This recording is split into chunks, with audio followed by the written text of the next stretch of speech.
for more.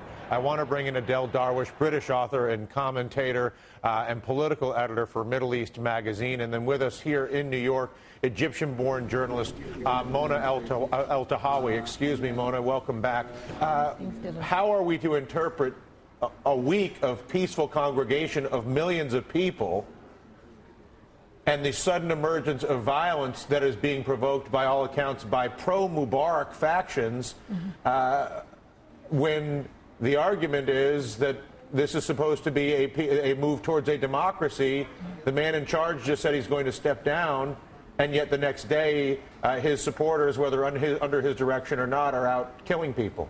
It's very simple, Dylan, because for days, in the absence of any Mubarak security forces or thugs, it's been very peaceful. There's been no violence.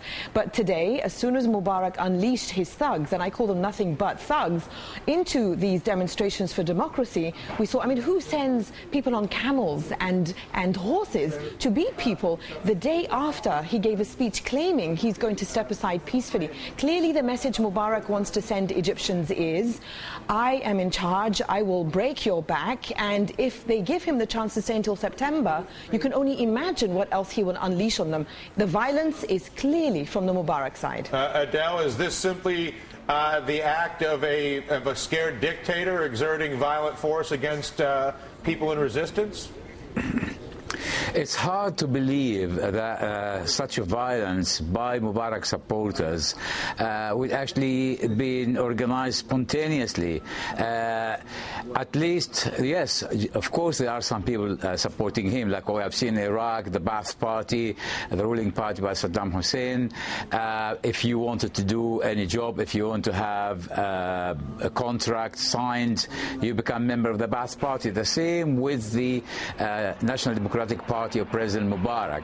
Now, that proves that President Mubarak's speech last night on television, he was disingenuous, he was not honest with his people, and if he's really, really honest and genuine, he would simply make a public statement. He will say, I thank my supporters and I plead with them to be peaceful and to protest peacefully and not to harm their fellow Egyptians. And I think I'm really expecting something from the White House after President Obama described the Egyptian people's stance as inspiring. Perhaps then he should make some kind of a statement in support of those inspiring people. You're nodding. Oh, absolutely. Adel is absolutely right. People in Tahrir Square, because I follow them through Twitter and text messaging, have found on these thugs identification papers that clearly connect them to the Mubarak regime. Now, the Obama administration stands at a turning point here because, obviously, you know, Egyptians are fighting for democracy. They don't need someone to come and fight for them. But this is about the moral conscience of the world, the entire world, specifically the Obama administration, which supports Mubarak. It must take a firm stand and say, end the violence now, step down now, not it's time for a transition, peaceful transition now. That's too wishy-washy. Is it possible to claim that America is in favor of democracy while bankrolling a dictator who's exhibiting violence against his own oppressed people? It's nothing short of hypocrisy, Dylan, because the United States gives $1.5 billion in aid to Egypt every year. $1.3 billion of those goes to the armed forces. So here's a very simple equation. Call up the armed forces and say, you know what, guys? You're not going to get your money anymore unless you take a stand, because it's your country that's at stake. Because right now it's Mubarak versus Egypt. The future of Egypt is at stake. People, Adele, like to use a very narrow lens in looking at the American relationship with the Middle East, because I think the simplicity makes it easier to reach a conclusion. However, what we're bearing witness to is something that reveals a tremendous amount of information about the oppressive nature of America's closest allies. Saudi Arabia doesn't get as much conversation as it should. Egypt surely never did. But I've mentioned 40% on $2 a day, 47% paying bribes to the government, 24% in the Middle East and North Africa unemployed. Saudi Arabia, the number, something like 20% or 15% of the population owns all of the real estate, which means, again, 85% does not own real estate. Deepak Chopra wrote a very powerful blog, I thought, today on the front of the Huffington Post, and I wanted to quote some of this to you to get your eyes as to how America is perceived in the Middle East because of its relationship with dictators like Mubarak and the royal family in Saudi Arabia. Here, to quote Deepak, he says, the total absence of freedom can't be called the American way by any stretch of the imagination, referring to all these regimes. Yet when the U.S. is the supplier of money and arms to these reactionary governments, what conclusion can the ordinary citizen reach, meaning the ordinary Arab Main Street citizen? The U.S. is seen as an enemy of freedom.